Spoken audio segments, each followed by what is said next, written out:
And I'm gonna apologize right off the bat if I cough a little bit. I got a little bit of a cold going on, but I'm gonna try to keep some cough drops going in here, so. Please call the meeting to order. Board member roll call. Angie Rowling. Bob Jarvis. Jamie Percy. Mike Gardner. Can we all rise for the pledge of allegiance, please? I pledge allegiance to the flag of the United States of America, to the republic for which it stands, one nation, under God, indivisible, with liberty and justice for all. Thank you.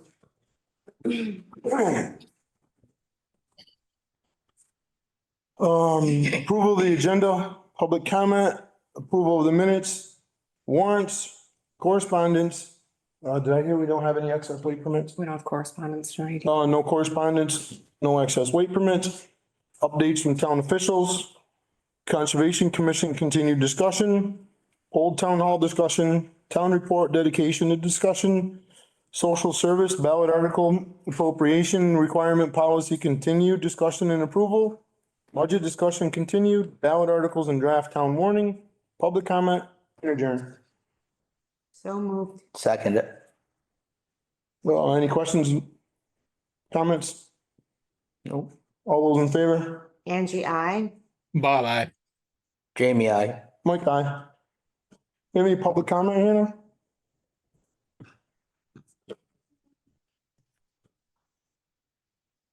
Nobody has their hands up. Okay. Approval of minutes, December 28th, 2023. So moved. Second it. Any questions, corrections, comments? All those in favor? Angie, I. Bob, I. Jamie, I. Mike, aye.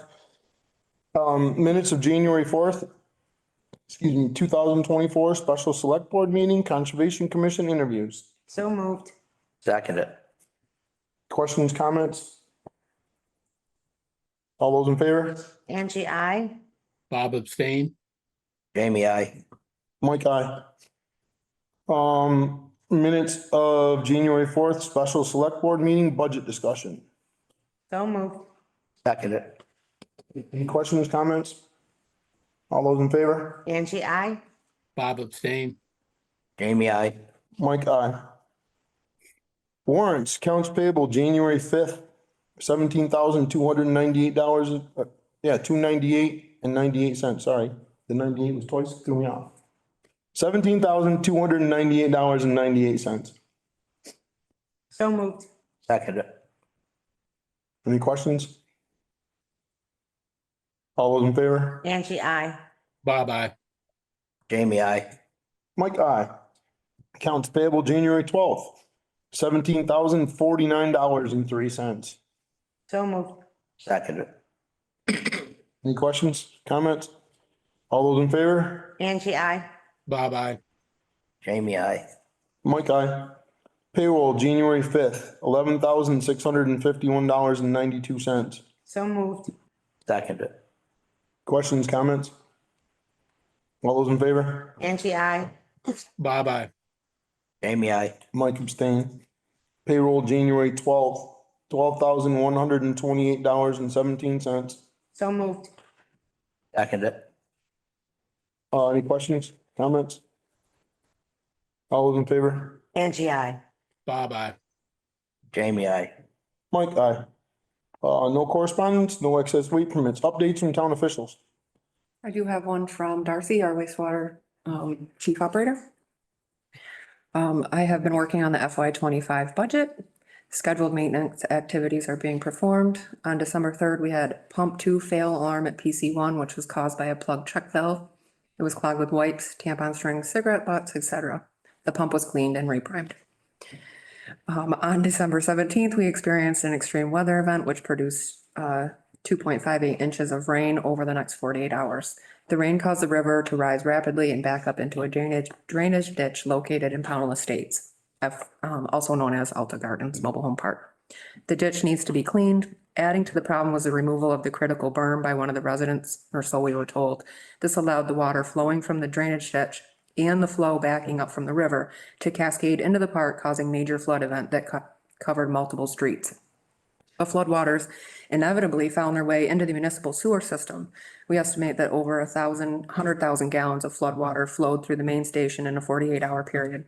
As a result, pump one became plugged with debris.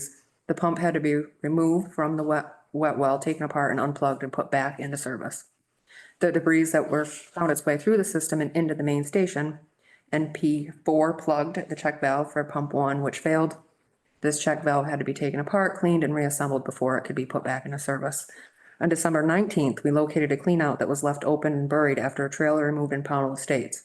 We brought the cleanout above the surface of the ground and properly capped it.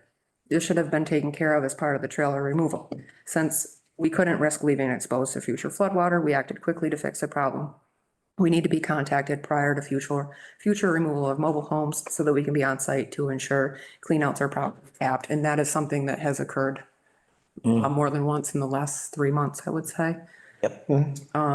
Amanda Gardner met with myself and Joel as representatives of Pownal, as well as representatives of Pownal Estates Mobile Home Park to discuss the needs to rebuild the berm and the drainage ditch, as well as a plan for a ditch cleaning in the spring. The representatives assured us that the berm would be addressed on January 8th. Unfortunately, as of this date, the berm has not been rebuilt. The rain event that occurred throughout the evening of the 9th and 10th through the 10th brought less rain than expected, although there was flooding from the ditch area at Pownal Estates due to the berm removal. The water did not reach the municipal sewer system. The flooding will continue and vary in severity until the ditch is cleaned and the berm is replaced. That's it from Darcy. Thank you. So I'm gonna elaborate on that just a little bit. So Darcy is able to, track that at the flow for the flooding through her system. So when she tells us that that's what flowed through it, it's very accurate. We did meet there last Friday. Joel was down there because he's our road guy. I mean, I know that I don't know how to build a road. That's Joel's job. Darcy came down. We did talk to an engineer, from representative from the park on the project. Talked to the project manager. He was there. They kind of promised us the berm would be put back in place on Monday and it wasn't. I have since talked to them again. And Darcy and I have expressed our dissatisfaction of what's going on kind of down there, but it only goes so far. And she's on track. She's absolutely right. The berm needs to be put back in place. There's a little discrepancy on who removed the berm, but ultimately the park is responsible for putting it back in there. And then this time of year is not the time of year to dredge the ditch. I agreed, it's kind of my idea, actually, not, you don't dredge in there in January, you dredge in there in, May or whatever, June, Spring, yep. So we did survey the situation. I think we have a pretty good handle on what's going on down there with that. I think that all of our departments are aware of the road department, the wastewater, the select board. We're all aware of the flooding that goes on. And we're trying to keep it from happening to the park residents again. And Darcy and Joel, that was their main concern was, Darcy's worried about her system, of course she is, but she's also extremely worried about the park residents experience another flood when we can try to prevent it. So I think it was a great collaboration of kind of all the town forces meeting down there and working together and, coming up with some sort of a plan. Anybody, you guys have any questions on that, what I saw, or anything at all? Okay. So if they don't put the burn back, even though that you suggested for them to do it, is there something that we can do as a town? Can we contact this, something to help them get involved? Give them a timeline? I think we could probably go to, Agency of Natural Resources if we have to. It's probably our next step. I'm confident that in the conversation that I had with Billy on Monday,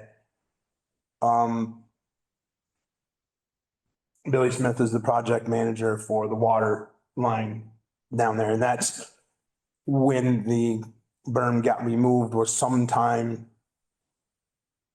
when they started the water line. Now, like I said, there's discrepancy on who removed the berm. Doesn't matter, it's still the park's responsibility to put it back in there. So the way we see it, so. Yeah, we're ready to go. Joel, that's why I had Joel down there. He knows the right people. As Darcy does, you know, I think we're in a pretty good position. I emailed Darcy that I had talked to Billy on Monday and that I had explained to him that we as a town over that last storm, she was concerned, this past whatever it was, Monday or whatever night we got all the rain. I lose track of days. I can remember Thursdays when we're here. That's about it. I did express to her that I expressed to him, that if something happened and we had some catastrophic damage or pump failure or whatever, that we were gonna try to recover our cost through them.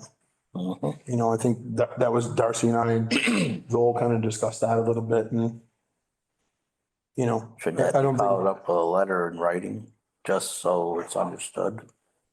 Yeah, that's a good idea, Jamie. We can probably send it to Patriot Holdings, you know.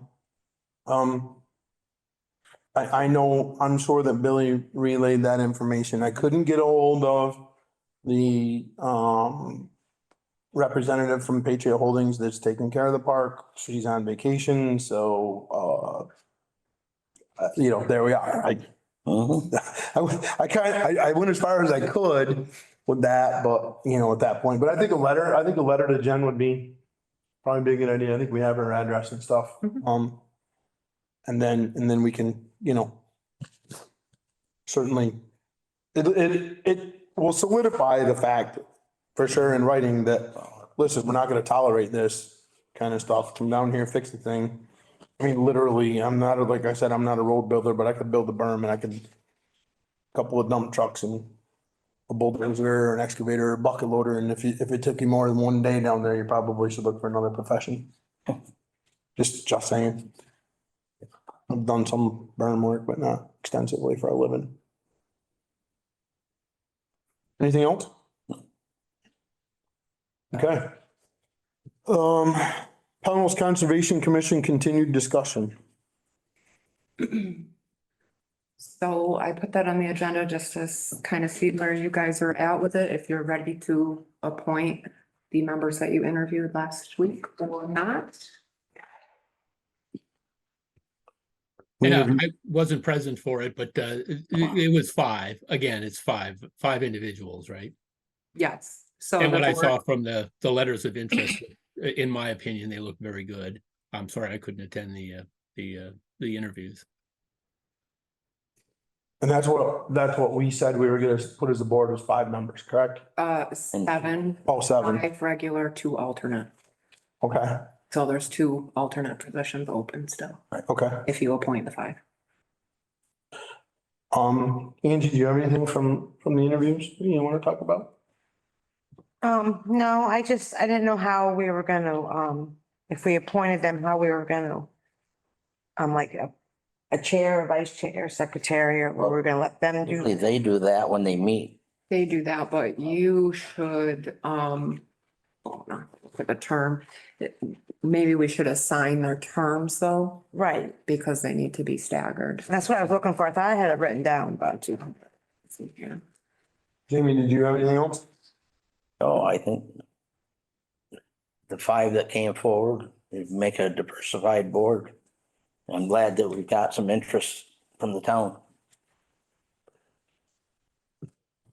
I think it's a nice mix of people as well. A good, My take from the 5 interviews was that it's a very diverse group of people with some exceptional knowledge and understanding of what we, the board, are looking for that group, that commission to do. I think there's some extremely valuable people. All five that came forward. You know, we had a 10-minute interview, so it was fairly quick, but you know, they kind of had their ideas together pretty well. So one of the problems that we do have is the length of the terms. I had a thought on this. I had a thought mine personally on this one.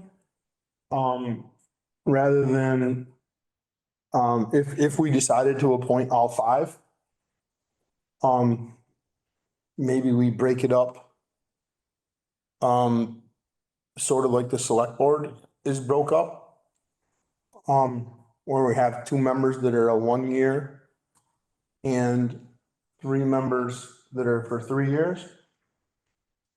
And obviously we'll have to put one of the 3 years as a 3-year, one as a 2, and one as a 1. Right. Right? My personal thoughts and feelings on this were, personal thoughts and feelings on it were if we were to appoint all five interviewed candidates, that we let them determine. We tell them that's what we're looking for, that's what we wanted to do. Mhm.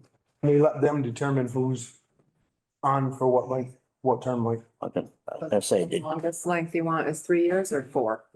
usually it's 3. I would think 3 years would work better for a 5-person board, just like on the select board, as Mike was pointing out. So I Okay. think you have the 3 years would be initially 1, 2, and 3. So one of the 3 years is going to get shortchanged at a year. Because in order to make them up once every 3 year, 1 3-year position up every year, one of them will be up in a year. And then they can decide. I agree that they can structure it. We just need to give them the instructions.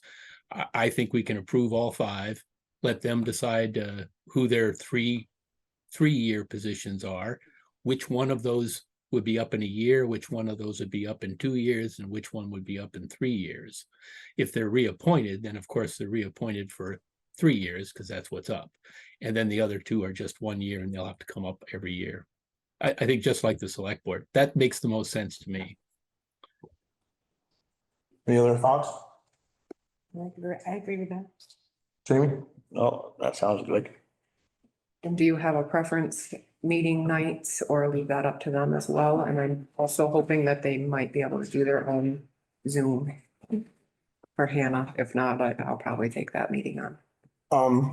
I don't have a preference, but you know, I mean, that's kind of hard for us to. Just tell them what nights open other Right. and see where it goes.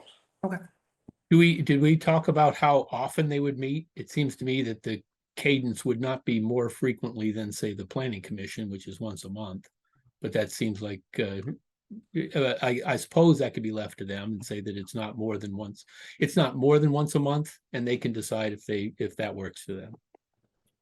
Or make a request to the board if that doesn't work. I think my opinion is I would think that given the listening to the candidates who interviewed, the people that interviewed for it, I would think that I think they may, just my opinion, they may go at it a little bit right at first, and maybe they meet twice a month. Right. Going, I think they were all pretty ready to get going. Yeah, And then I think they're gonna work it out to where they meet, you know, once a Right. month or whatever after that. I think, it sounded to me like they had, each one had sort of an agenda they were looking to get done type yeah, thing. they had some ideas. But they're also on board with what we're looking for as the board. They were super good about that. So minimally once a month, I guess I would we could think. say. I would I would think. Yeah. And as needed, because Do until we want to, structured. I'm gonna approve, I think we should approve. Are we gonna do one at a time or should we do all 5? What's the board's pleasure? We just efficiency. We only have 5, and I haven't heard any objections to any one of the 5. I think we could approve all 5. Just my suggestion. What's your pleasure? I make a motion to approve all 5 candidates that the select board has interviewed for the Conservation Commission. So moved. I have a motion and a second. Any more discussion? All those in favor? Angie, I. Bye-bye. Jamie, I. Mike, aye. Mike, do you want me to share the names one more time? Just Yes, please. Please. On my here. so, the first one is Jeannie Alexander, Nathan Fowle, Megan Randall, Catherine Cooper, and Bill Cottrell. I would like to have a motion, outlining, exactly what we talked about for the terms. You know, 3-year terms, 2-year terms, and all of the term lengths to be decided by that board, because they're all new. And, then they can report that back to the board or to Tara. And,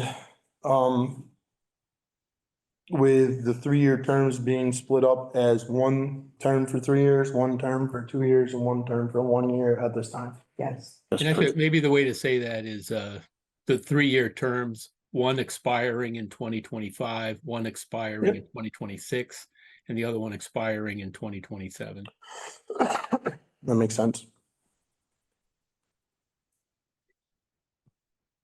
I'll entertain a motion. So moved. Second. Any more discussion? All those in favor? Angie, I. Bye-bye. Jamie, I. Mike, aye.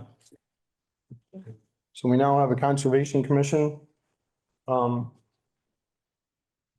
With 5 members. So get to work. Welcome. Welcome aboard. Get to work. Exactly. Thank you. Thanks, Ian.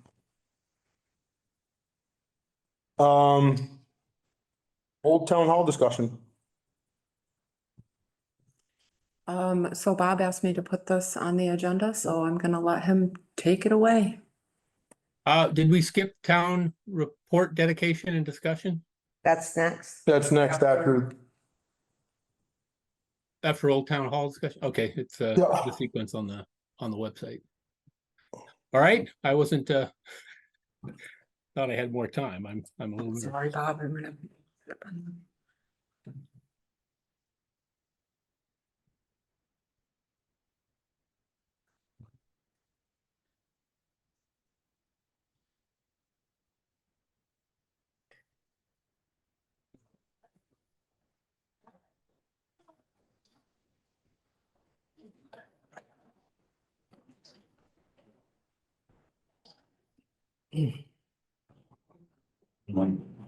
Is that in presentation mode? Can everybody see that?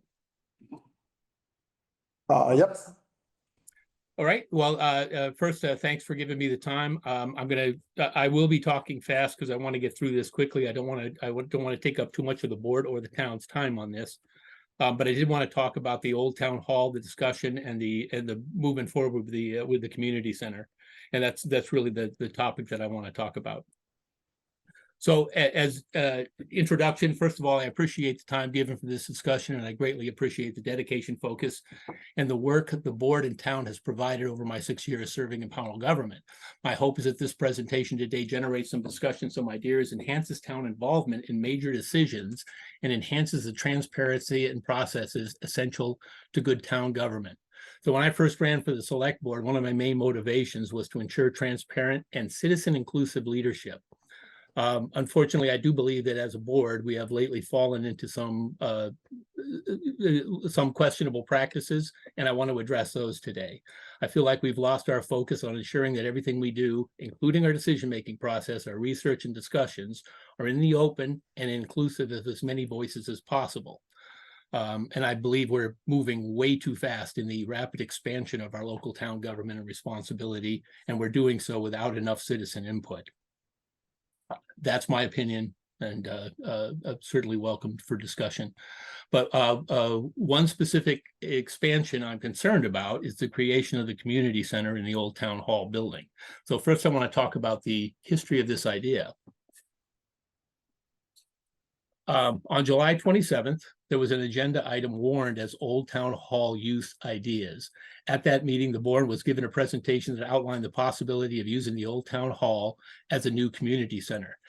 So that was the first time the board and therefore the public was presented with the idea. I have to say it was a really nice presentation and a really nice job with that. It generated a lot of enthusiasm, and rightfully so. The board was presented with data from a survey that was conducted with the assistance of Vermont Healthy Communities. That survey had 200 respondents. The data from that survey was used to state declaratively that Pownal has an urgent need for a community center. I'm not sure, even at the time, I wasn't sure I agreed with urgent need, but certainly did show a need for a community center, or at least for some community involvement. It was also stated declaratively at the meeting that we could not sell the property. And I think that deserves some more discussion and examination. It was stated that we're going to be responsible for maintenance and upkeep without any options for relief. At the end of the discussion, a motion was made that our executive assistant fully researched the idea of making a community center and then come back to the board. The exact language of that motion was to have the executive assistant, and I'm quoting, research and come back to us, end quote. And that was the first and last that I think we've heard the community center discussed at a select board meeting. So at the time, of course, I didn't feel any urgency to make any changes because we were going to be presented with more costs. The costs that were talked about and presented at the time were minimal and mostly to be incurred with or without a community center. I think we need to investigate that a little bit more and understand what those are. Understand fully what those costs are. Okay. So potential costs and sources. I did want to talk a little bit about this. At this point, I believe the town has been taking action toward the actual creation of a community center, including applying for grant monies towards the building of a kitchen and cooking supplies, and has stated the intention to request ARPA funds to do major repairs to the building, such as repairing the foundation and repairing the floors and replacing the floors and the paint. We're also reminded of the need for mold assessment and remediation in the building, which can be costly. And I think those have come up in previous discussions and estimates. Sometimes remediation requires the removal and or replacement of structural elements such as beams, walls, and I would say that the estimate that we got it was over 6 years old now, was $90,000 for the mold in the crawl space. I'm not 100% sure of this, but I believe that involved jacking the building up in order to get that access. So that was definitely an expense that not only is something on the table, that was used as part of the justification for the new town hall. The benefit was we wouldn't have to incur these expenses. I would point out that previous workers in the building did complain about respiratory issues. So some risk and remediation could involve partial dismantling. The indication that we need more money for repairs, foundation work, and that ARPA might be a source for those. If we proceed in that direction, we're going to have to be very careful about the sequence of those tasks, because you don't want to do work on the building and then have to rip it out in order to get access to the crawl space. The slide that I'm showing now, some of you may remember, some of you may not. This was slide 9 of the original pitch that the select board gave for the new town hall. Important to note the ongoing maintenance costs of the old town hall and the health issues costs associated with the mold remediation and estimate for permanent removal. So this ongoing cost of current town hall is actually referring to the old town hall, since this slide is 6 years old. I added the bold to kind of highlight, between 2012 and 2016, we spent $31,000, a little bit more, for air purifiers, mold testing, etc. And this is also where we got the estimate of the $90,000 to remediate the mold. Again, that being used as a, not having to spend that was used as part of the justification for the building you're sitting in. And I wanted to be sitting in tonight, but I'm sick and I didn't want to get anybody else sick. My intention was to be there, and I apologize, I'm not. But there were other things on here as well, just things that need remediation. Now, before I talk about the pros, cons, or at least a comparison, high level, very high level, deserving of a lot more input and a lot more discussion of the benefits, the benefits of private ownership versus ongoing public ownership. I do want to talk about the survey and some of the risks on the survey. So the survey does give us a lot of good information, but what was stated there was what was stated in the presentation was that the skateboard park, for example, doesn't get a lot of use. And I want to talk about that for a second. First of all, the survey did show like 30%, which is a lot of use. And the other thing I want to talk about is surveys like that are one source of information. They can be valuable information, but it really, but it's one source. We really need to solicit, I believe, a lot more citizen input.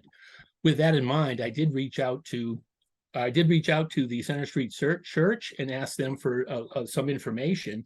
And I was very pleasantly surprised that they had a lot of information about that skate park, which I believe is a valuable town asset that we worked with the Center Street Church to get, and they've done a lot of work on to make sure that it's getting used. So I want to share some statistics that I was able to quantifiable statistics that I was able to get from them. Since the inception, there has been 205 requests for driving directions to get to Center Street Park. They have a Google page. It has been viewed over 125,000 times. The Instagram page maintained by the church has 175 Instagram followers. And just in November of last year, the Google page has had 220 interactions. So that little skate park is actually bringing people from outside into Pownal. And these are people that could be spending money. I think it's I'm pretty excited about that. And it speaks to what's the effort that we're putting in for developing the town green and the town center. I think it's a good effort, but I do want to talk about the community center versus a private business. So one is we're already at a point where we're going to need either ARPA money or some other money to do foundation, to repair foundation and do those kinds of repairs. I don't think we really talked about that when we did the initial discussion back in July. I'm not sure totally, and I think we do need to make sure that we understand and it's documented why we believe we can't sell that building. If I understand the two issues, it's a well and a repeater. It might also be some confusion about the ownership, but I think that deserves some discussion as well. With a community center, there is going to be more work needed, and we're finding more work as we go. If we're able to sell that property, a new owner is responsible for any and all the work. If it's town owned, it's not on our tax rolls. If it's a private business, it is billing and parcel on the tax rolls. Ongoing maintenance, no town maintenance. Staffing and oversight costs. I think there is going to be, it's not just the staffing to maintain the building, it's actually managing a community center. That's not trivial. A private business would be no town involvement. Now the plus side on the community center is it's going to provide free services. I do believe those services, and we do believe there's probably other places in town where services like that could be provided. We have a lot of the library has a spot. We have the churches have some of those amenities. And there's other options there. And I think we need to explore those options. A private business, is a local attraction. It's can provide amenities, and it's potential employment for some people in our town. It brings commerce, which is what I believe is our biggest need. Economic development is a far more pressing need for our town. There are many places that offer those other services. I think I already talked about that. We even did talk about the schoolhouse portion of the new town hall as a community gathering space. So it's not like we don't have other options rather than maintaining an entire building. I mean, the Legion might be an option. I'm not sure if that's true or not, but it may be. But I think we need to investigate them. What's desperately lacking in Pownal is economic opportunity and economic growth. In my opinion, our town center would be much better benefited by a private business. And I think that's the way it's always been talked about since we initially talked about building a new town hall and the problems associated with the old town hall. So I think we need to do a little bit more investigation before we formally approve of a community center. So I think conclusions and recommendations. So again, I want to stress that was an excellent presentation given by our executive assistant. That was really nice. It garnished it garnered a lot of support and a lot of enthusiasm, and rightfully so. It was a very nice presentation. The board, again, and the exact wording was to approve additional research to come back to the board. The words community center have never been in a motion. So what I think we need is fully itemized costs and estimates: mold remediation, foundation, flooring, painting, repairs, kitchen installation, increased town staffing requirements, and ongoing maintenance of the building. Those are things that are going to be absolutely needed in order to understand what we're getting into. Clear and documented reasons why the sale to the private entity is not possible. Again, the well supplying the firehouse and the repeater. We might even be able to sell that property with easements, in which case we wouldn't even have to remediate either one of those things to sell the property. And I believe we need to schedule public hearings on ideas for the town hall, old town hall, including a community center. Following public hearings, we need to schedule a select board meeting with an explicit vote on the decisions that come out of public hearings. I understand the need to want to move forward quickly, but we can't skip steps. Public input is absolutely required. My general recommendations for the board is, we've talked about this before, and myself included, we violate it too frequently. Never vote on a cost initiative when warned as an initial discussion. Votes for major decisions need public hearings and proper warnings. What was warned as initial ideas for the old town hall resulted in a discussion and a calling for a vote to move forward with an idea that was presented for the first time. We didn't solicit alternatives. We didn't talk about anything else. It used to be that grant applications would go through the board for town projects. The grant application would be brought to the board. We would have public discussion on the application. We would view the letters of support of the application itself and compare those to the town needs. I think we need to get back to that. I think we always need to be willing to hear public discussion, especially when we know there's disagreement. As a town, we make better decisions together, and we should never avoid those opposing viewpoints. I want to bring up an example here because it was, it was an individual that I don't always see eye to eye with, but it was really an excellent example of how to run a public hearing. Many years ago, there was some citizens who wanted to see changes to a proposed town plan. Our current town plan was a result of collaboration between different people that didn't agree on what should be in it.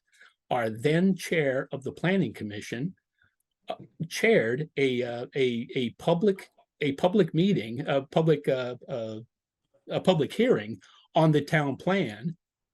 He knew that there was disagreement in the room.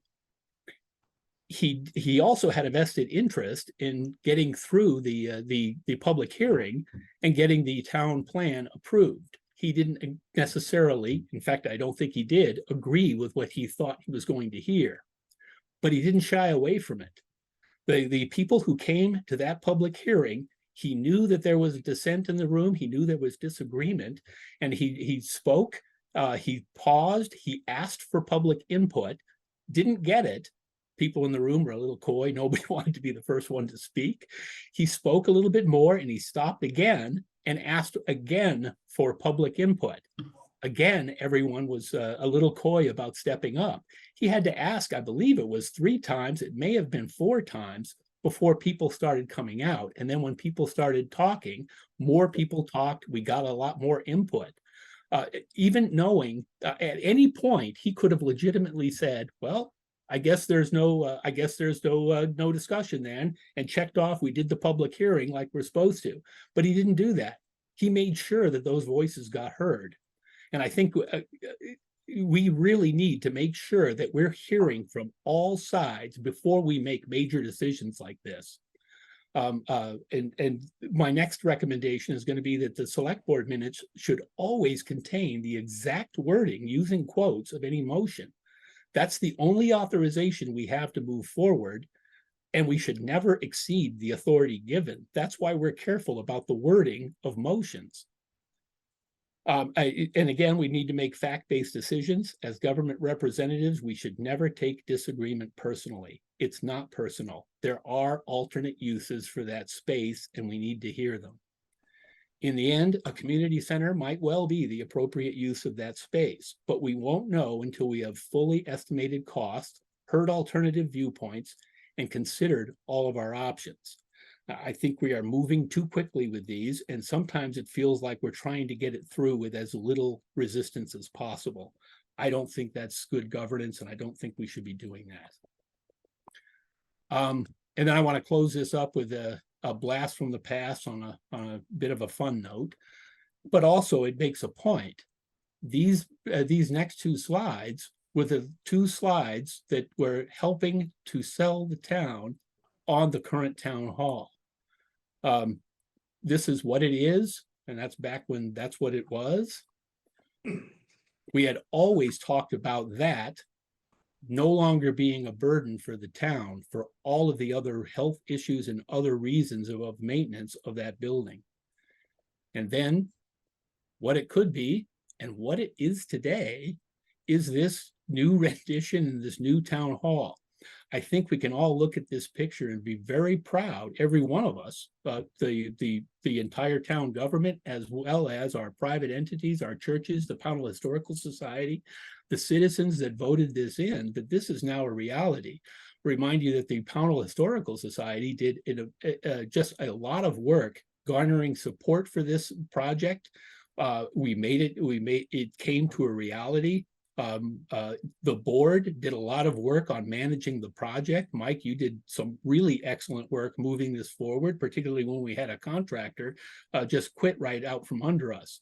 We can be very proud of this, but it did take a lot of people here. And what you're looking at here, and I'm going to mention a name as well as the Pownal Historical Society, this was the brainchild of Pauline Gutlow, who put this together, had the idea of that schoolhouse, and now we're sitting in the building, and I wish I was sitting in it, but I'm not, sitting in this building. This has come to fruition. This is what we can do when we're not afraid of dissent, when we can listen to opposing viewpoints and really push projects forward once we have the full vetting.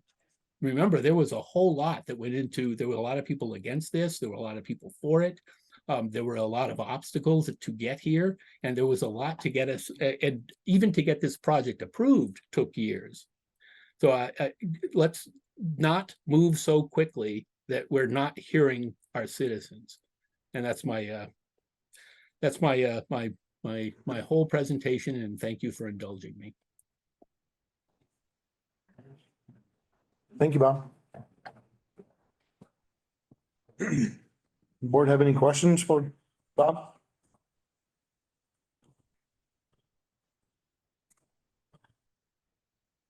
Any questions? Can I respond with a few things? Questions from us or not? Let me, Take questions.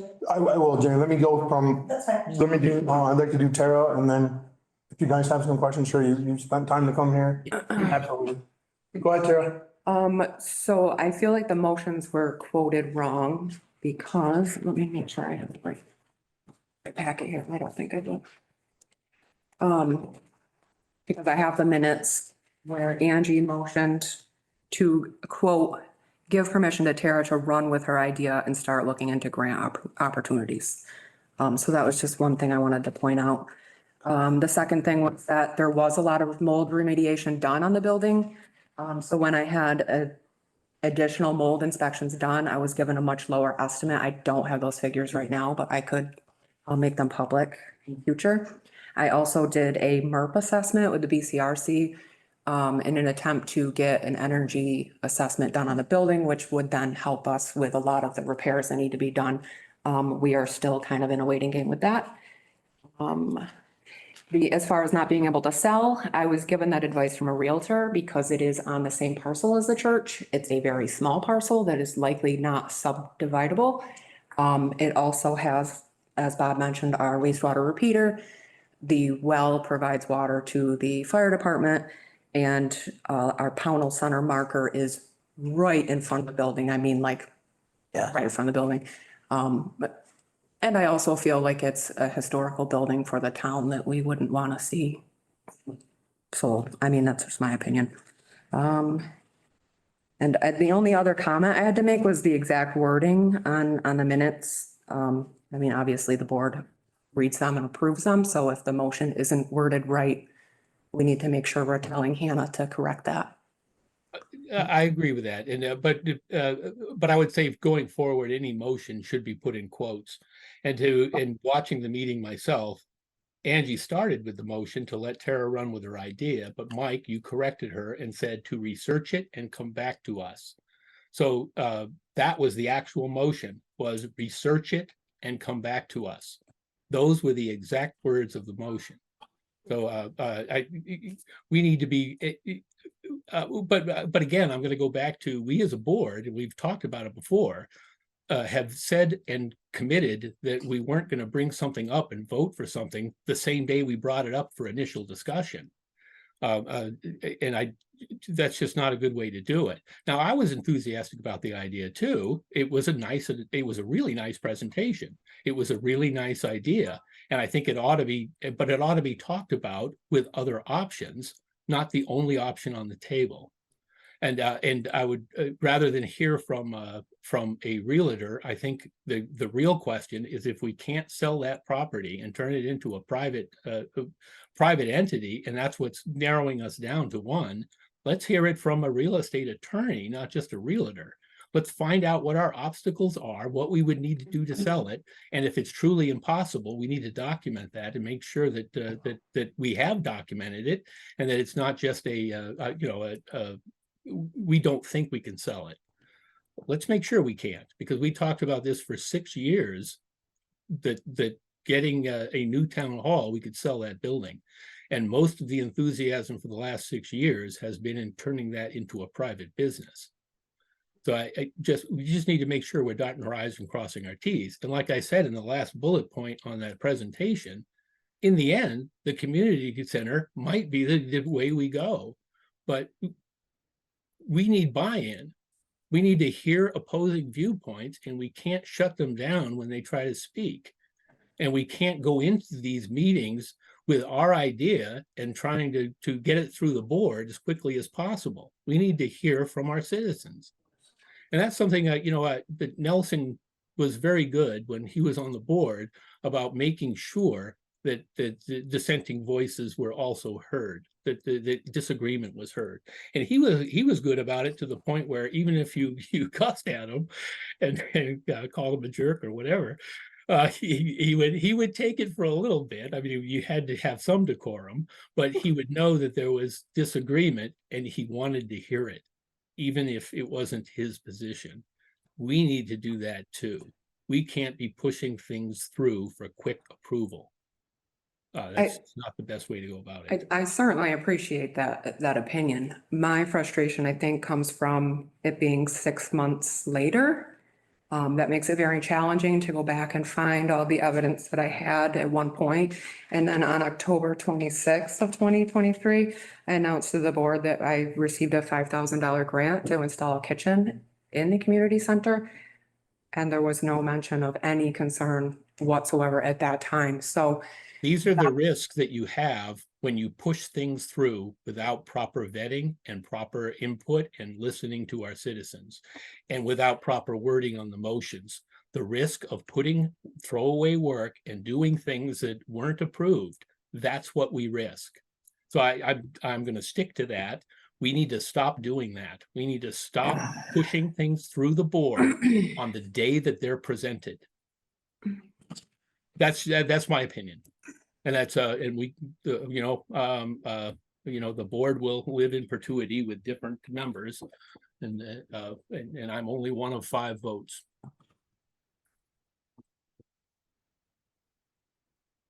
Anybody have anything else? I have a couple things. In your presentation, Bob, I heard, where you were very, satisfied, no, that's not the right word, that's not the word I'm looking for. You were very, open or indulging in a community or a, town center and village green in this area. Is that a fair statement? That you were, you were very supportive, I guess that's the word I'm looking for, very supportive of a town center, village green in this area, incorporating the new town hall, the skate park, the church, and that this whole general, our cemetery, Center Street in itself. Is that a fair, did I see that? Did I read that the right way? Did I hear that the right way? Yes, but when we say a village town green, I don't mean, what I don't mean is expanding government ownership, right? Acquiring more property, acquiring more scope. That's never been my position. I think fundamentally, though, that's where you and I, Mike, could disagree the most. I believe in private ownership. I believe in more liberty, less government influence, all that stuff. And then you see government as bringing good things to the people. No, that's not true. The government's not, that part's totally not true, but that's not what we're here for tonight, is to debate our position on that. My question is, and now that you brought that up, how or are we as a board supporting buying up or acquiring or whatever more property? We already own that property. We're not taking anything off the tax rolls. We already own it as a town. Well, yeah. Right. So, Mike, if you want to make an argument to go ahead with the community center, and I think that's I what have you're some, doing, Bob, and certainly we can do I that. have questions, Bob, I have some questions. I have some questions and just things that I didn't understand. Is that, I mean, if you don't want to answer them, that's fine. I won't ask them. I just have some questions. Okay, I'm not sure what you're asking me. I guess. Am I how- supportive of a town green? Yes. That's not. Doesn't, and maybe I'm wrong here. If you had a private business in that building that we already own, that's in the center of our town, 100% in the center, because there's a marker right there. It's already in our historic district. It's part of our historic area. And I'm not disagreeing with doing the research, okay? That's not where I'm going here. Not at all. I'm just trying to get a handle on where you're coming from, especially 7 months later after you voted to move forward. But doesn't that defeat the purpose of having a town center and the historic district in the center of town? Not in Um, my view. In my mind, that does not defeat it. In fact, having that marker there might even be a selling point. Maybe it means we can't sell the property. I don't know. I'm for private ownership. Those are the things that last longer. They're not on public rolls. And to my vote, I voted specifically for research it and come back to us. That was the motion. So saying I'm changing my vote 7 months later is not accurate. okay, I am all That's for fair. researching it and coming back to the board, and thereby the town. Something of this magnitude, in my view, unless you disagree, I think requires public hearings. I don't disagree with that at all. I think it's a good point. I think, you know, and I'm not gonna speak for anybody else. I think that's a very valid point. As far as that goes, I guess I'm a little concerned over coming back 7 months later. You know, we were here in October, they came back to the same thing. And now we're reopening and rehashing, you know, this situation. And Okay, but what is the estimate for the mold remediation? What is the estimate for the foundation repairs, as well as replacing flooring, walls? I mean, that's the stuff that we approved for investigation, to come back to the board. So again, community center, that phrase has never been in a motion. and that's fair. Again, so at this point, I think we owe the town some public hearings, and we need to hear from people about what they want in that building. And I would like a definitive answer. It is possible that we're stuck with the building, but I want to hear from a real estate lawyer, not some speculation about the size of the parcel. And we're already working on understanding the ownership arrangement of the town hall, the church, and what is that legal determination. So we need to hear that back from Bob, I guess, on what we can and can't do there. I would like to see the question that we posed to him and any response he may have given us. So I thought Bob Fisher actually answered that question as far as the old town hall building, as Tara stated, between the part that it was connected with the church land and all that. And that was, personally, I thought the sale of the building had been taken off the table a long time ago by the board. Can I see that? Well, all I'm asking is to see that quantified. So I will bring that to Yeah. the lawyer with the church discussion, if that's the board's pleasure. I'm- That's not a, Yeah, I mean, I agree with the transparency and all that. It's funny that this didn't come to light until recently when the church discussion came up. In my opinion, is when some of the townspeople have reached out and asked the question. They didn't ask anything about the town hall. They wanted to know what we were planning on doing with the church, because some people didn't understand that we have ownership of the church. So this part here that I'm not sure that we can make that statement definitively, and I think we still need to do some research to understand the ownership. and that's fair, but I'm just That's saying. what we brought up, right? 2 weeks ago. Yes. That's exactly what we said. We're gonna research out who actually owns the church once and for all, because, you know, 150 years ago, there was a handshake agreement between two people that said the town owns part of the church. I don't think that's an accurate assessment of Well, that I don't agreement. think came about. there's, at this time, I don't think there's a definitive answer that anyone can give us on who owns the church property, whether it's the town or the church. If there is, I hope they come forward and they save us the cost of going to Bob Fisher.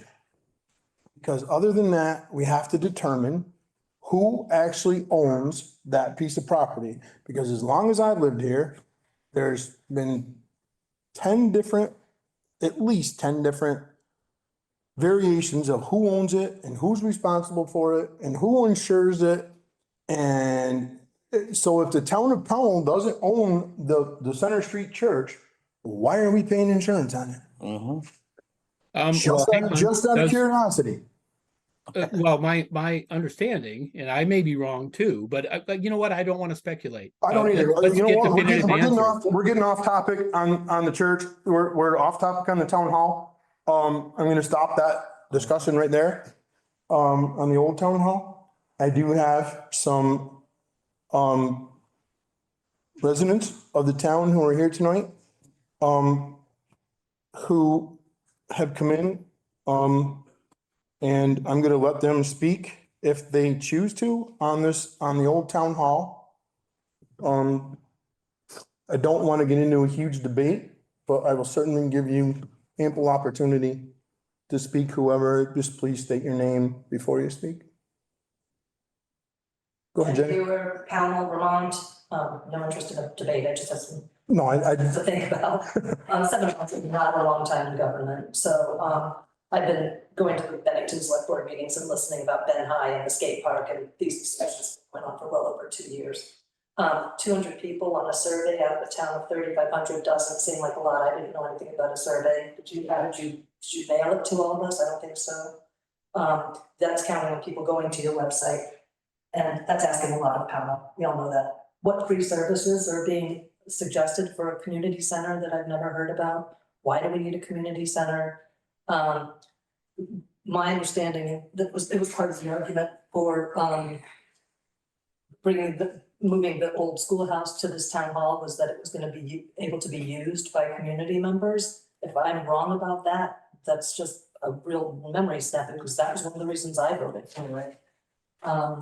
And you say you received a grant?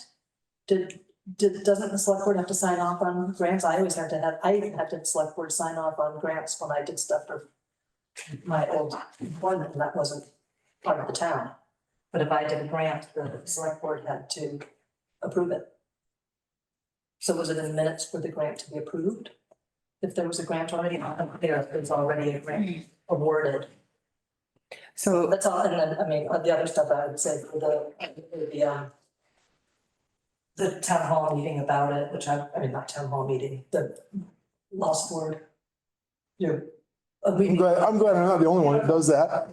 A meeting, The meeting, hearing, oh, public hearing? yeah, that's, the other stuff is more of the public hearing. Thank you, David, that's all. Anybody else have anything? Mike, have anything? Good. Jean, Thanks. First of all. can you just state your name? Yeah, sorry. Jeannie Alexander. And I'm looking forward to working with all of you. So thank you. I just have a couple of questions.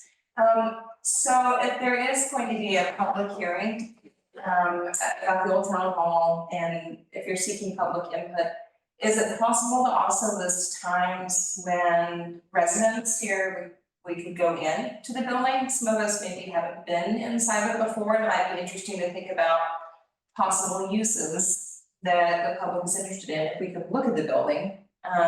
So I would like that.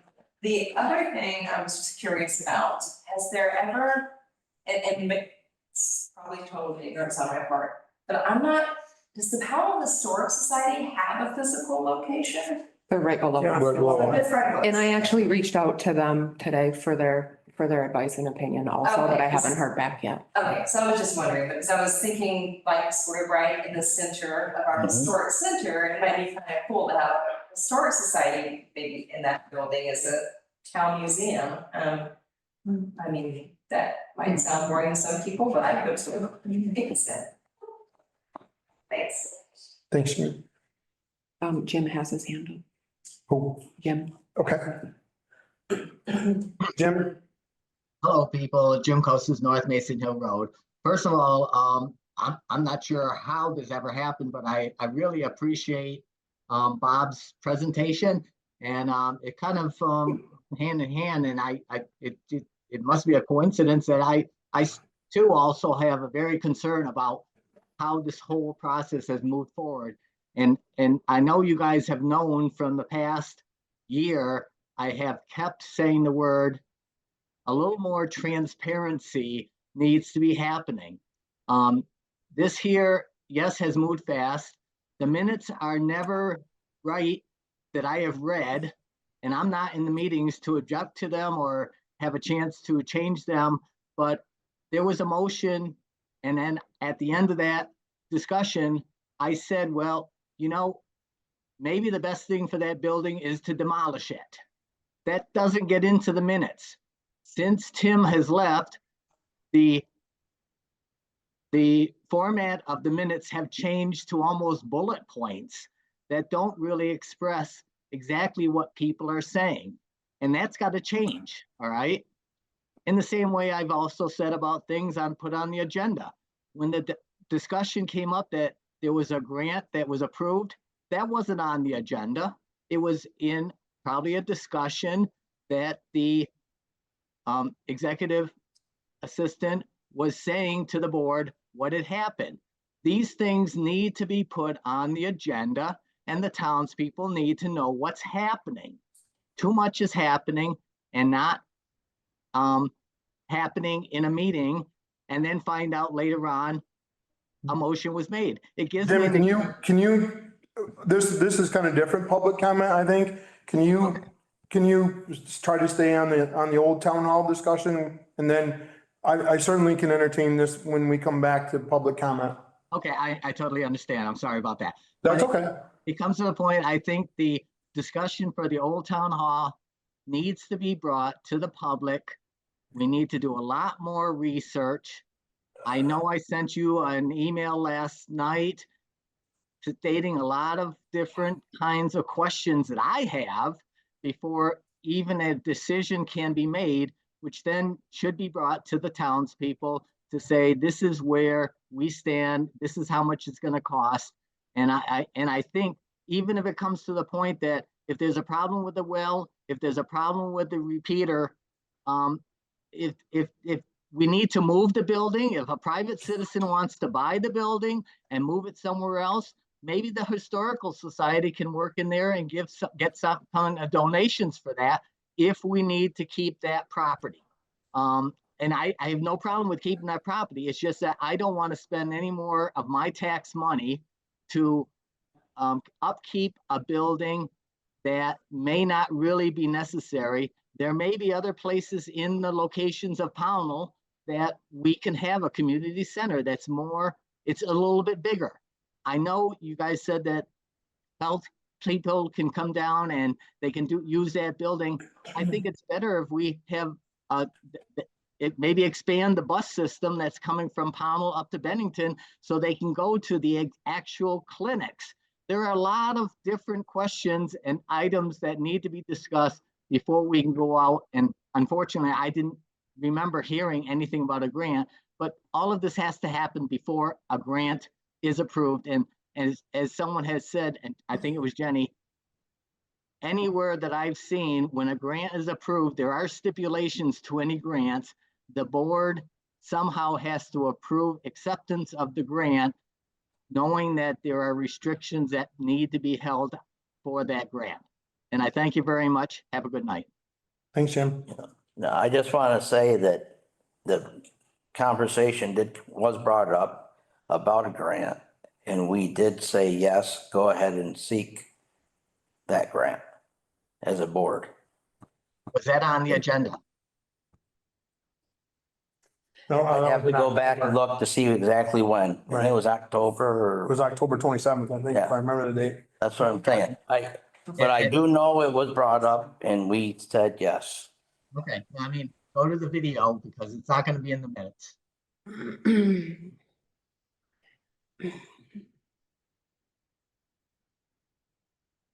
Any more discussion on this? Any more? No, I believe in transparency too. I thought certain aspects of this had been already covered and we moved on and to the next step, so.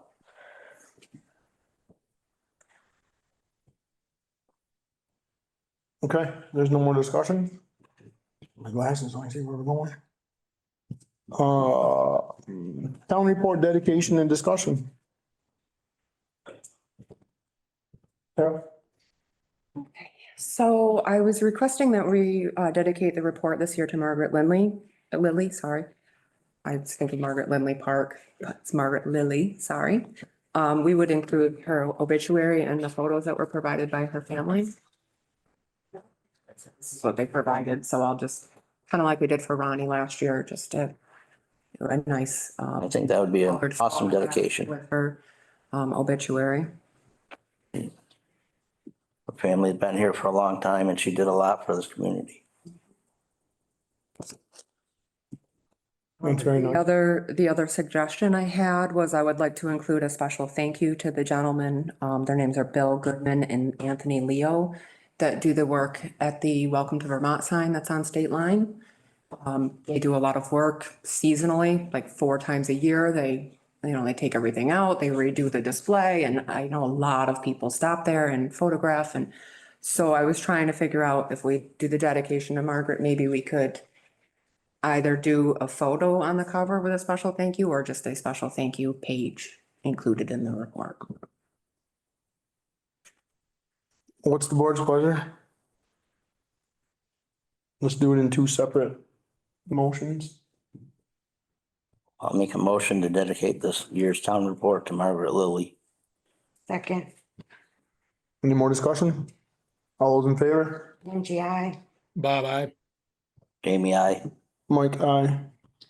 And then if, I guess, board, if you would like to see a picture of the Welcome to Vermont sign on the cover, or do you have other cover ideas? Is that a group or just a couple of individuals? 'Cause- 2 individuals that live on State Line Drive. okay, I just wanted to make sure that Yep, I'm no, gonna take and say a thank you that you had the whole, yeah, it's the 2 of them that do it. I'm sorry, are you suggesting the picture of the sign? Yeah, with a little note under it that says special to them, or we could do a whole page in the book. Well, I'm thinking, I like that idea. I like the idea of the sign and then their names mentioned in the front. And you might even have a blurb on the inside that gives just maybe a paragraph of the dedication. Or not the dedication, we're not dedicating. The thank you. We're, the thank you. Okay. put that in motion. I'll I'll make entertain a motion. So moved. I'm not, I'm gonna have to defer to somebody else for the motion. I don't have the names in front of me. Sure. But the motion ought to be, the thank you for those individuals. And With the new- the picture on the cover.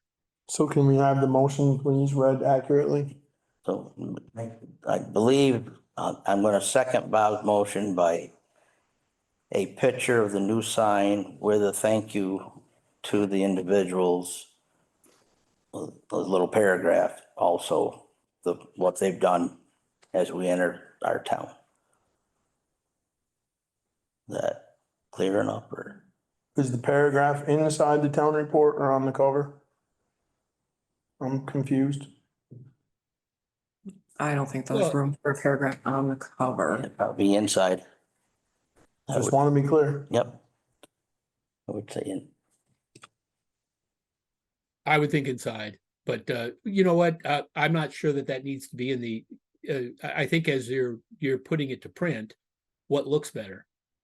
Yeah, and I'll bring the whole report probably next week for a special for approval, so. All right, thank you.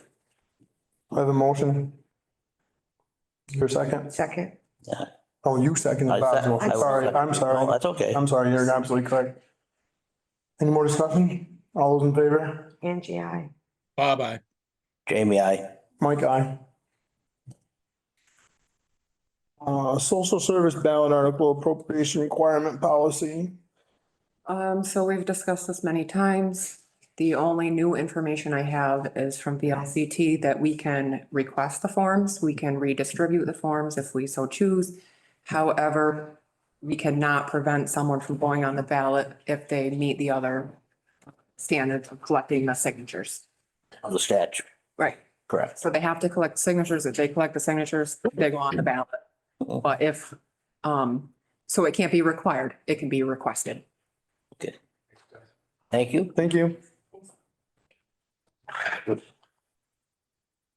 So I changed the wording in the policy. You'll notice it in the folder. Now says requested instead of required, but we said because it's public information, we may want to just let taxpayers do their own due diligence. Mhm. So that's up to you guys, how you want to. If you want to request the 990 from agencies, or if you just want to let taxpayers do their own due diligence. My thought on it is we ought to request it. I think that was a really good suggestion that we had, and I don't think it's an unreasonable request. But to that point, if it's a request, they don't have to do it, but that's fine. I think we can ask. That's my opinion. I think that's where we were, as a board, we were leaning.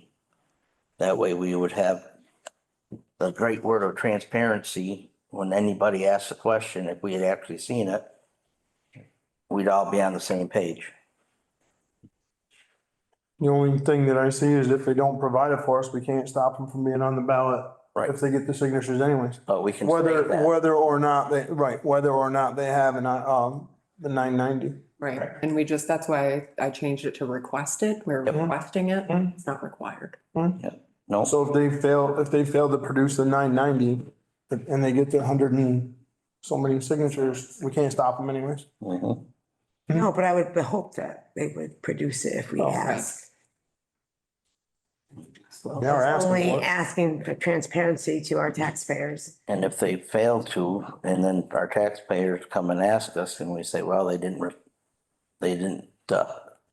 submit one, I'm then they can ask why. So I'm going to ask for a motion on that, please. So we need So I to can send it to all the agencies and give them like the biggest heads up. Or, make a motion with the amended language to the ballot requirements. Is the motion that we change the language for the 990 requirement to requested, not a requirement? Yes, no, I think we need a motion to approve the policy as okay. it's written. Mhm. Okay. And that's the policy you sent to us in the email, right? Right. That's the one you're looking for? If I rescind that, make a motion to approve the policy for ballot items. For social service agencies. I think it's make a motion to approve the social service ballot article appropriation requirement policy. Second that. Oh, yeah. Mm-hmm. Is that the motion in a second? Mhm. Any further discussion? Thank you, Bob. All those in favor? Angie, I. Bye-bye. Jamie, I. Mike, aye. Budget discussion continued.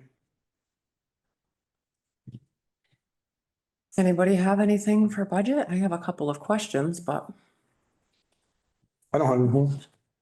Oh, I mean, Did it all last week. haven't really, so do you want me to start with my questions then? Yep. Okay.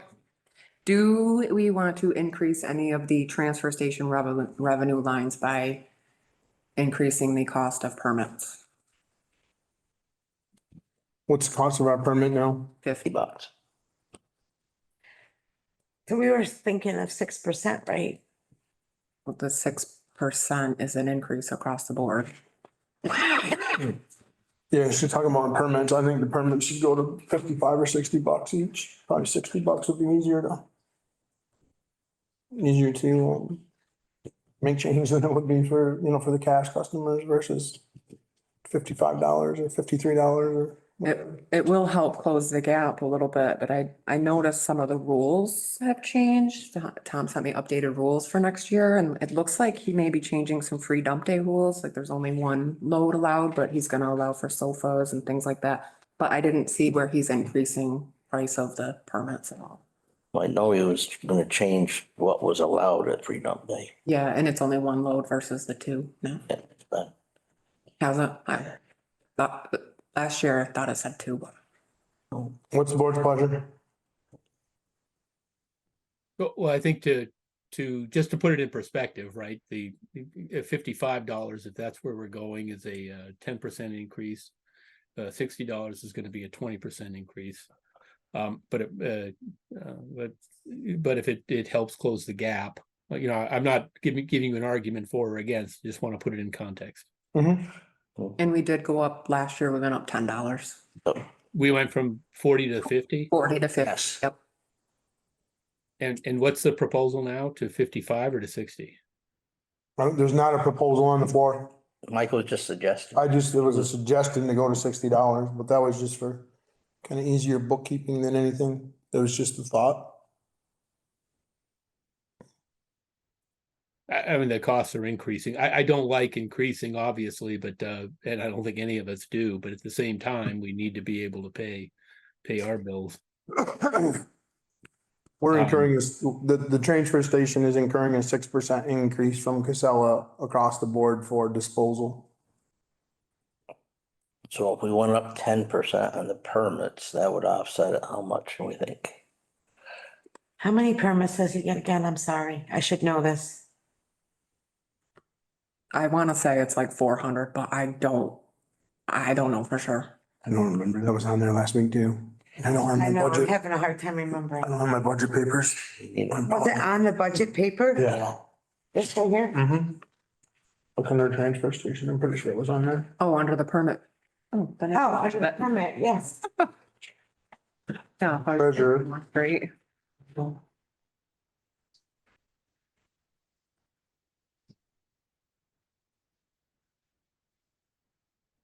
You know, I'll pull out my budget papers. I don't need those tonight. Yeah, I do.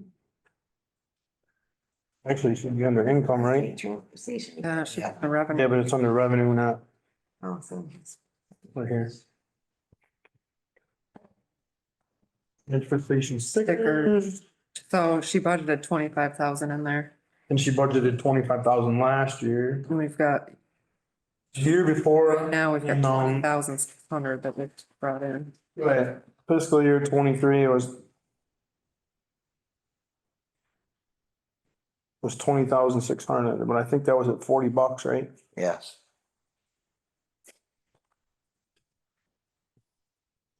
Really? 515. It was what? 515. Okay, yeah, so about 500 permits in 23. She budgeted 25,000 for then. At 50, so that's 500 permits again, so she's figuring 500 permits, so that would bring the revenue theoretically, if we went to $60 to 30,000. That's $60 a permit. If you were to maintain that 500 Right. number of permits. What's your pleasure?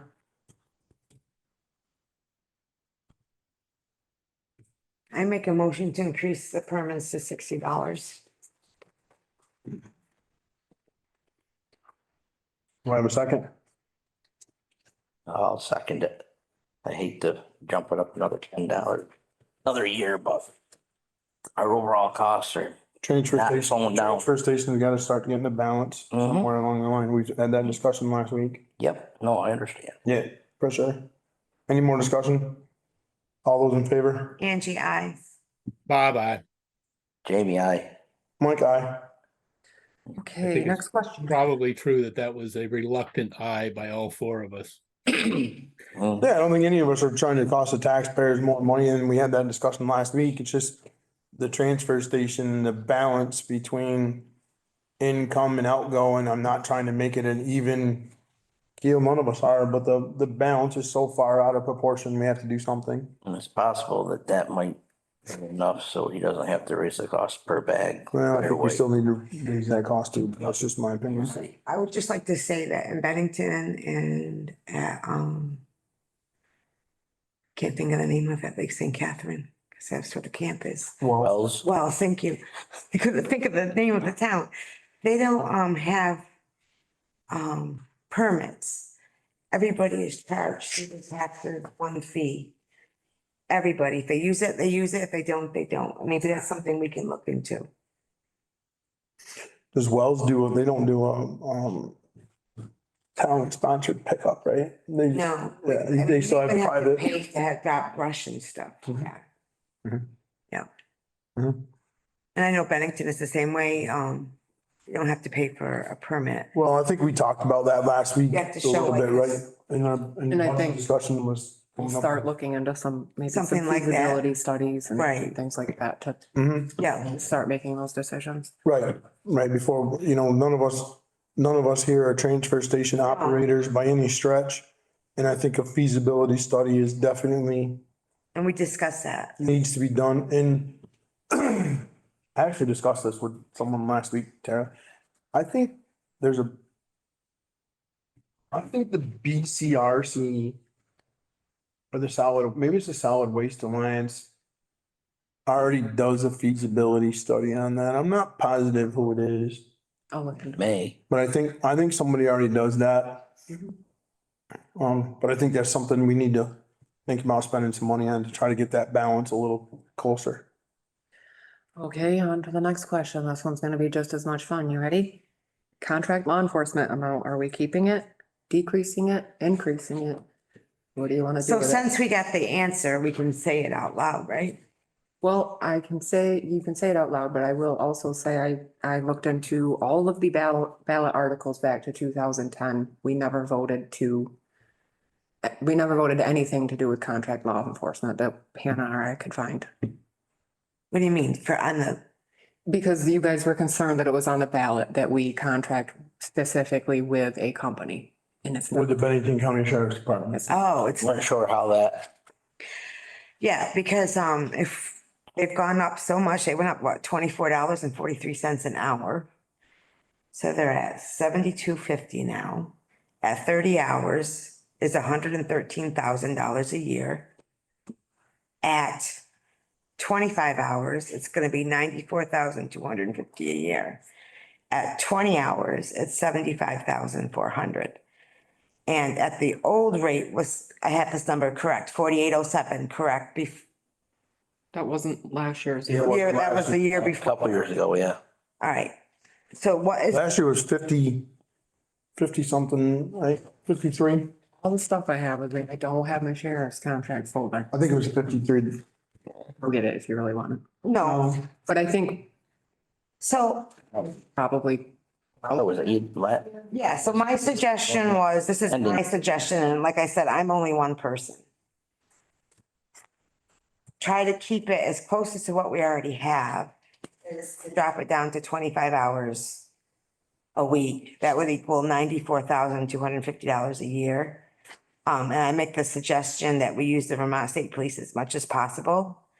And when the time comes that we put it out for bid, you can put it out to bid for the state police, the Windham County Sheriff's, Bennington Police, and there's also a couple of private people out there that, we could put out for bids. I think we definitely need to put it out for bid. And then, I was looking into, like, we do have a constable, but we'd have to train them, equipment, cars, guns, a place to put a person if they needed to hold a person, car insurance, radio, camera, maybe a dog, maybe not. You probably have to have a second person with him at all times. You wouldn't want him going by himself. That second person is gonna have to be trained. Exactly, trained. And you have to pay insurance, 401k, life insurance. Let's just keep going on and that'll cost more than, on. So right now, I think we're talking about budget, right? Right. What is the board's pleasure on budgeting for the law enforcement for the town? Right now, in the budget, it's $113,000. Last year's budget was 75,000, correct? yeah, I'm trying to operate from memory. I'll even let you have mine if you want. No, that's what it was. that's what it was. So, furthermore, at 75,000, we were under budget. Significantly. Oh, Because we thought it was gonna be, we did the budget for 4807. Right. But they went up to 50 50-something. 50 something. right. Now, And the previous year, they weren't doing the full 30 hours and. Right. Right. right. There was And- reason. Well, We're still getting our free time. Aren't we supposed to be getting 3 free hours a month? Do they put that down that they're doing that? I don't know for sure. We get, I you believe get so. governor highway safety Safety time. time you do? I think they do actually, Mark. I didn't know if they put that down on I think they our. do. I think they do on the timesheets. of the- Mhm. Okay, cool. Mhm. So we were severely under budgeted last year. Of what we actually are gonna spend. Mhm. And this year we have figured it, and thank you to the sheriff's department for giving us that number to try to make it much easier for us to budget so that we're not under budget. But to cover 30 hours, their proposed rate is 113,000. So what's your pleasure? Angie just gave you the numbers at 20 and 25 hours a week, so. So for 25 hours a week, we cut it back 5 hours. It'd be $94,250 a year. So savings of $9,000 roughly. No, 90 is savings of almost 10,000. No, yeah, Yeah, because it was 113 if we go 113. with the 30 hours down to 92. yeah, it's 13, it's a savings of $19,000 Okay. from 94 to 113.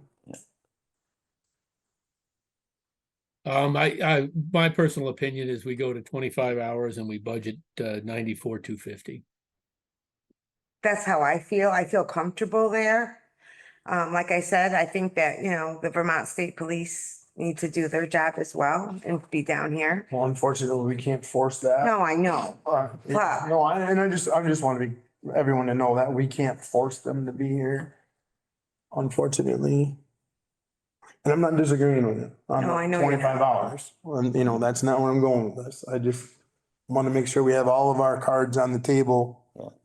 I- And just Yeah. as we're talking about that, I just want to remind the town and potential criminals that we are also a Second Amendment town. Yeah. Yep. I do think we have some options, I don't know if they would ever come to fruition, but I think there's options of putting it out to bid. I don't know who would bid on it. I don't know, but I think we owe if we're not bound to one organization, and by this no stretch or imagination means that we're not happy with the performance from Bennington County Sheriffs. It's a financial decision that we're tasked with making, to try to do our best for the taxpayers of the town. Mhm. So these are tough, budget items are tough decisions, so there's no doubt about it, and it's hard, it's really hard. I- So do I have a motion for $94,250? So moved. Do I have a second? Second, Any more discussion? All those in favor? Angie, I. Bob, aye. Jamie, I. Mike, aye. And to expand on that, I think that we do try to go out to bid to form some kind of an RFP.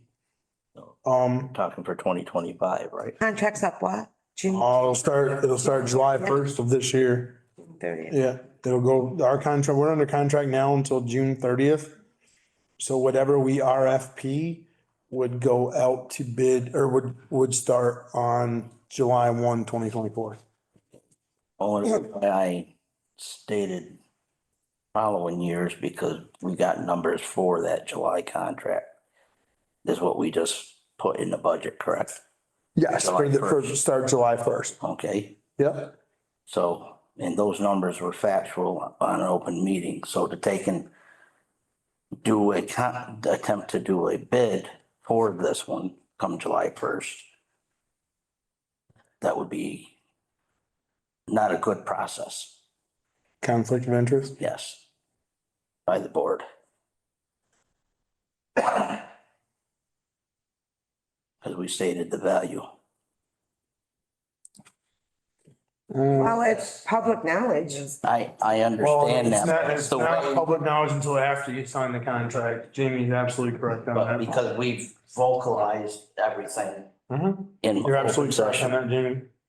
We shouldn't vocalize the, I'm just, you're, But then you have townspeople that want to know what the price is. and that's fine. I After understand. you sign the contract, it's Right. totally fine, but Right. before you sign that contract, we have put Bennington County Sheriff's Department in a negative position to come in and bid.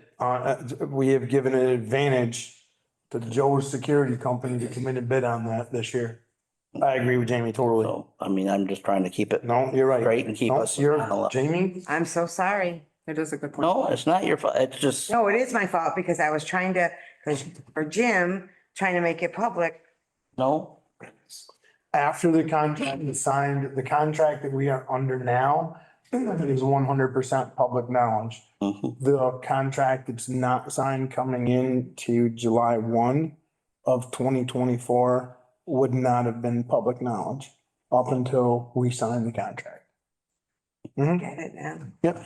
it's sad financially, we have to go backwards when a couple years ago, we were hoping to go 40 hours a week. But that is the situation that we're in, unfortunately. And when we were talking about that, it was $40 an hour. Yes, no, that's why I said. We are because of almost the double. financial Yeah. situation. Yeah, we're almost double from where that was. And what was that, 5 years ago? Yeah. But I do believe that moving forward for fiscal year 26, I think that should be something we need to really focus on, Tara. Yep. And you need to rein this in. At least me, because I'll be there. Make her feel good. I'll be there, no, I'll be. Feel really I'll be there- bad. I'll be there next year. I'll be there Appreciate in it. December and January next year for sure, so Jamie and I will be there in December and January next year, so please bring that to our attention. Yeah. Okay. I know, I get it. So it's budgeted to change our insurance coverage for employees, well, dental, vision, life, and health insurance. My question to the board is, do you want to make a motion on the health insurance coverage now in a budget discussion, or should I bring it back to the next regular meeting for you to? Let's do it next regular meeting. Motion. Put it right on the agenda as an item for that meeting. And then as far as the benefit that's offered to employees that do not take the insurance, I'll bring that back at the same Well, time. that's what I was just gonna suggest, Okay. because I'd really like to do both at the same time so that everything is right there out in our face and we have everything, Okay. all the information right in front of us. So when you bring that back, would you, I know you already have it done, but maybe would you break it down into a chart of how much each, What do you mean? like family, like how much? Each plan, like Yeah, family and family plus spouse, family. exactly. Yeah. Yeah, could you just break down how much life insurance is, how much, per employee? Yep. I'm not trying to add more work, because I know you're Oh, that's fine. taxed for sure, so I get it. I just want to have that all right in front of us to make an educated decision. And it would help me for sure. Come up with a number for and that's just so we can come up with a number for the employees who don't take the insurance. If we decide to do that, I mean, it's not written in stone, so.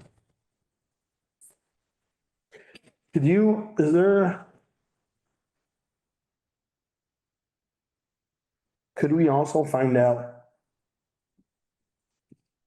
surrounding towns that do or don't offer that stipend?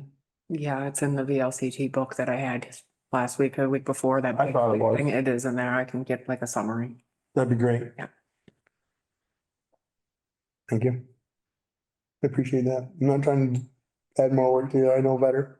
Question? The next regular meeting though, not right now. I have I know where you're at. I'm just enjoying the show. I know where you're at workload, so I'm trying not to, I'm trying not to add to you. I know, Somebody get the town report done and I'll be. I know, no, I know that. Any more budget discussion, Tara? No, I think that's it, unless you guys have something. No, I've been over it so many times, half the stuff is now embedded in my head. Ballot articles and draft town warning. Okay, so it is in the folder. Bob, I apologize. I'm not sure if I sent you a copy of it or not. That's okay. I'll try to follow along and So it's basically the same as it has been in previous years. There is one change at the beginning that I just reached out to the LCT about to make sure the wording is right. Ellen said another town, emailed on the listserv and said, oh, there's a loophole if it's not worded right with your tax due date on your, floor meeting warning. Okay. That if it's not worded right, they can use it as a loophole somehow with tax sales. So we're hoping to add like a little bit of the due date. Taxes will be due by this date. So I checked with VLCT to make sure on that one. VLCT's advice on cemetery, ballot article was to use the wording reserve fund per 24 VSA section 2804. So I changed that wording, and then the only other ballot article we had was the voters authorized the select board to change the name and purpose of the transfer station building fund to the transfer station capital projects reserve fund. In order to allow for different uses such as paving. So those were the only select board Yep. articles, unless you have something to add tonight. Don't believe anything else come up. The Would you cutoff like, date's not until the 19th, right? For anybody to change the. yes, so this could, so at the end, you'll notice I added the Pownal Fire Protection Association because they're seeking an additional ballot article for 20,000, but they don't have their signatures turned in yet, so I put it on here, but it might come off. Right. Let's see the libraries. That would be Article 33. Mhm.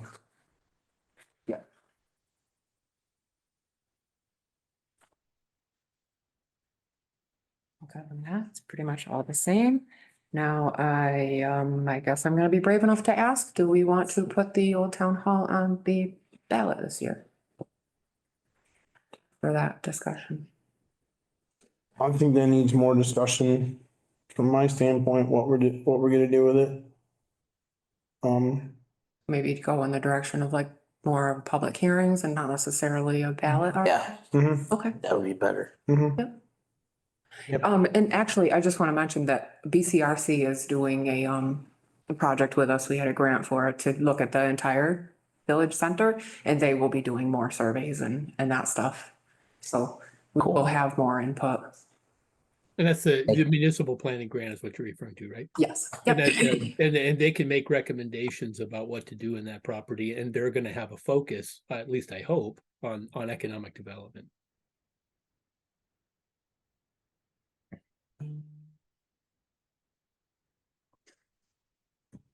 Anything on, any more on ballot articles and draft town meeting? Oh, I just found it. Or town warning, I sorry. found a huge error. We aren't voting at the firehouse. That's in here. Voting here. Yes, That'll change. that'd be interesting. Good check. That one. Did we ever hear back from the fire marshals, the occupancy of this room? Yeah. Okay, It's 45. that's what I was thinking that. So, yeah, it's 45. And we really, sort of hash out those facility use agreements. You know, as Jenny mentioned, it was advertised that we would use this as a community space, so. Right, and I apologize to you, Jenny. I meant to mention that after your comment, and it totally slipped my mind that we were working on the facility use policy, and that was gonna be part of this facility. So I'll bring So, that back next time too. If you're watching this later on, I totally apologize. I meant to bring that up when you were here. Totally slipped my mind. Anything else on the warning? I was looking for more errors and I don't see any. So I'm good. Nothing else, we'll open them up to public comment. So I think we have just one in the chat. That looks like a citizen couldn't get her hand up and the microphone not working. If it's all right, I'll read it and I'll announce who the person is. But it's right there in the chat. So public comment from Donald Ozon. My microphone is not working. My comment is, it seems there are a lot of unknowns. Now, actually, what I understood was she was trying to chime in earlier when we were talking about the old town hall. Okay, So my comment is, it seems there are a lot of unknowns, and I have brought this up before. The board really should have everything they need before going into any projects. If it has been 6 to 7 months since the old town hall was brought up, it seems that would be plenty of time to have a public hearing and allow for the taxpayers to weigh in. Citizens being informed and asking questions is our right. Please don't lose sight of that. And again, that was Donald Lozon's public comment. Thank you, Don. Jim has his hand up. Jim has his hand up. Yep. Any other comment too? Am I all set? Yep, Okay, Jim Kosas, North Mason Hill Road.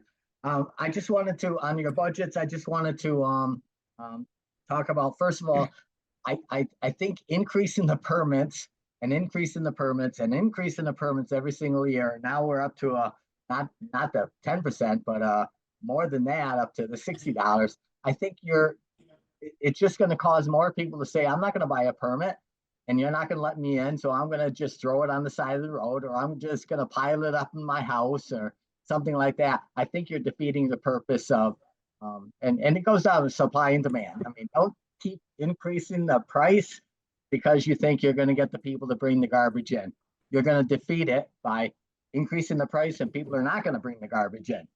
Second of all, I'm very confused on if you under budgeted the sheriff's department. If you have a contract, the contract is for a certain period of time. I mean, I'm not sure what the period of time is, but how do you under budget something that you're negotiating now for the next year? I mean, it's just confusing that. And if hold it, Mike, give me my minute. If there comes to a point of there's a timing, then correct the timing. But I don't want to see, I mean, first of all, like I said before last week, you got a sheriff that's sitting on Route 7 for 2 hours or 3 hours. That's our time that he's eating up to give tickets on Route 7. He should be out patrolling our roads. Number two is, I've heard in the past that if there's something extreme that happens in Pownal, the sheriff's department will go there along with the state police, but we get charged extra for the sheriff's department going there. Maybe that's got to be put into the wording of who goes there, what do we get charged? Are we getting charged for our patrolling of the streets and stuff like that, or are we being charged for something else? Number two is, how can you go to bidding? The state police is not going to bid, and I'm not going to have a RoboCop out there because we don't want the sheriff's department or because their rate went up. I don't want a RoboCop out there bidding against something. So, I mean, just get that off the table. The second or last thing is, the road and the general budget are not that big. People have to understand that it's the school budget that's making our taxes high. If you guys need to spend more money to maintain the town and give us the security that we need with a sheriff's department, then you need to do that. Don't try to undercut because you're trying to give extra benefits to this, or you need to do other things and stuff like that, and take it away from the sheriff's department. If we need the sheriff's department, we need the sheriff's department. We need them for the 30 hours. We don't need to go down to 25 hours.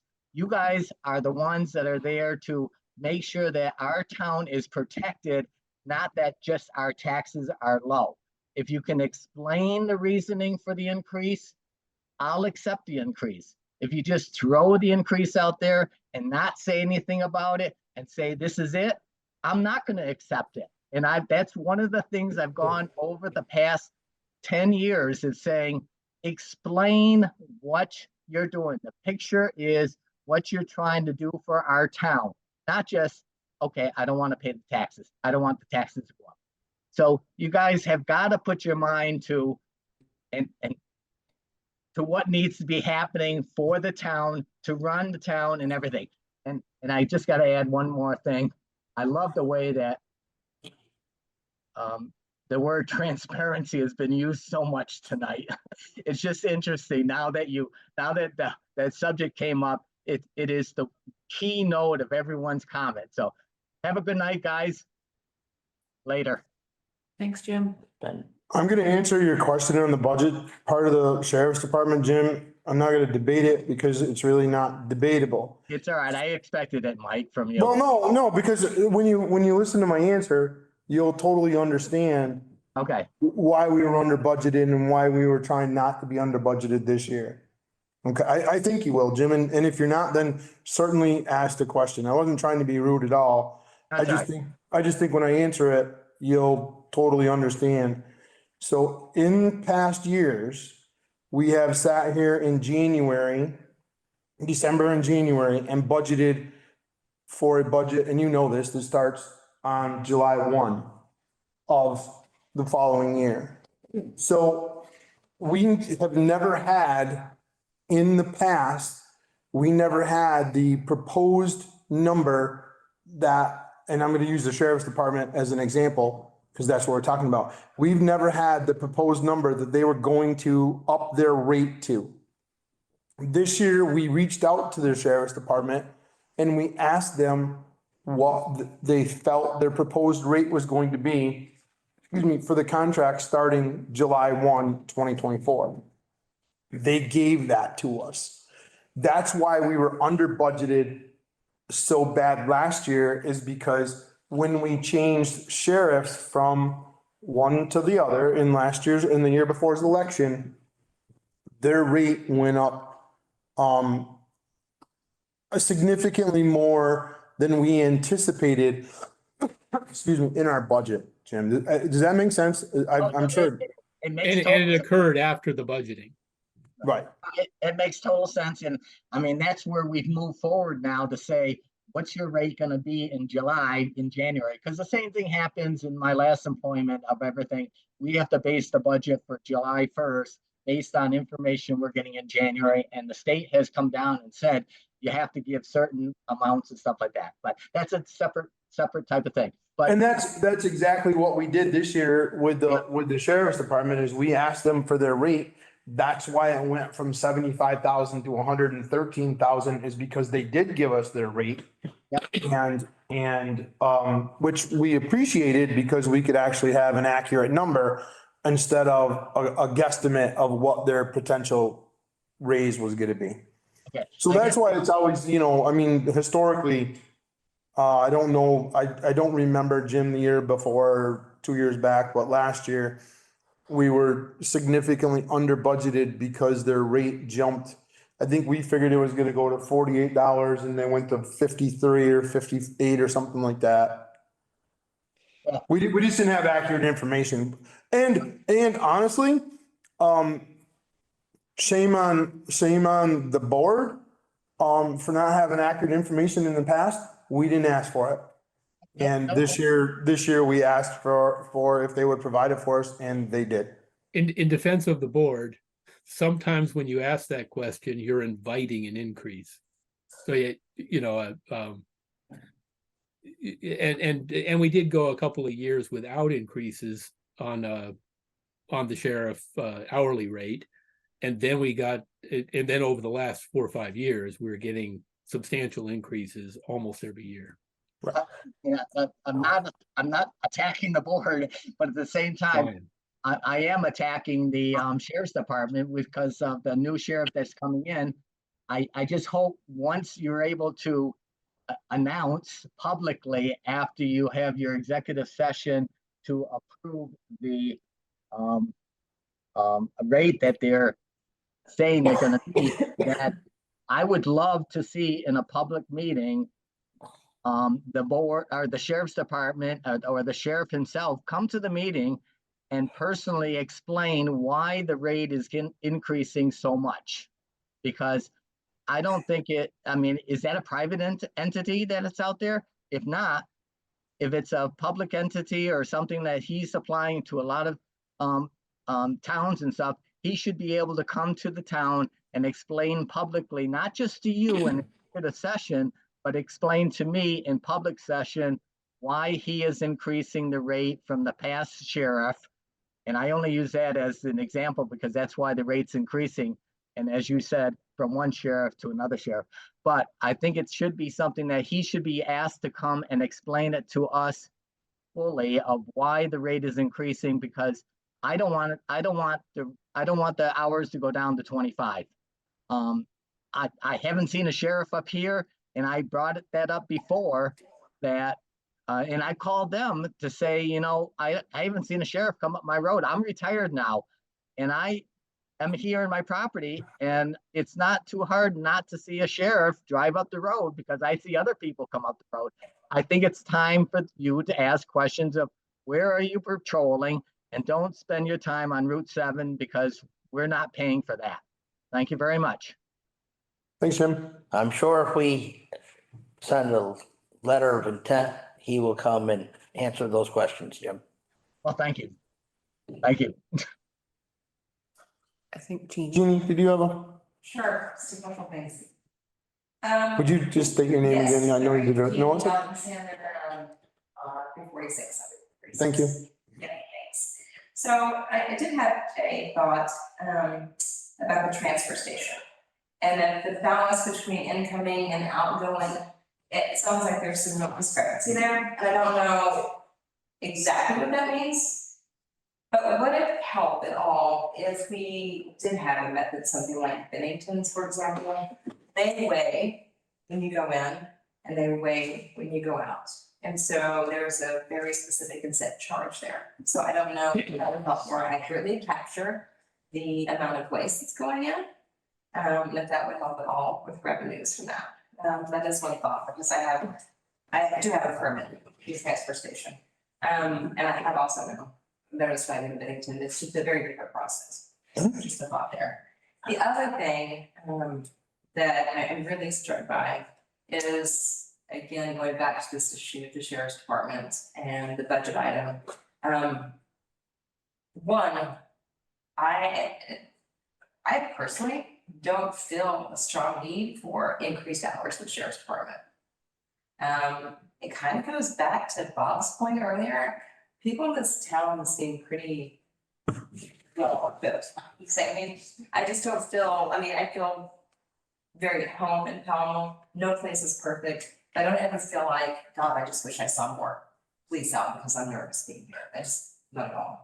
The other thing I would say is, please, when you open this RFP up, as a citizen of this town, I'm gonna say, I would absolutely not be comfortable with having a private security company take over any sort of policing in this town. I agree. Part of my background is, you might know this about me, but I'm the former head chaplain at a maximum security prison.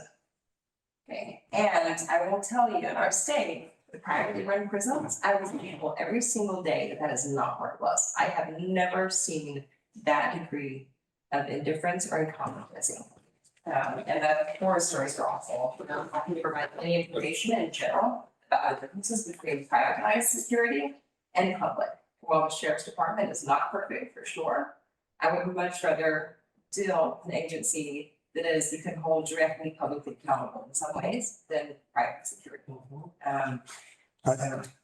My personal opinion, I agree totally with that. So, I agree with that. It was just my suggestion that we put it out for an RFP. Oh, and I tell you, because reality, that is an option today, and I think that's an option that needs to go away, quite frankly, but that's So I'll amend what I said earlier about the about the kind of town we are, and just make it very clear that Pownal citizens have always looked out for each other. right, absolutely.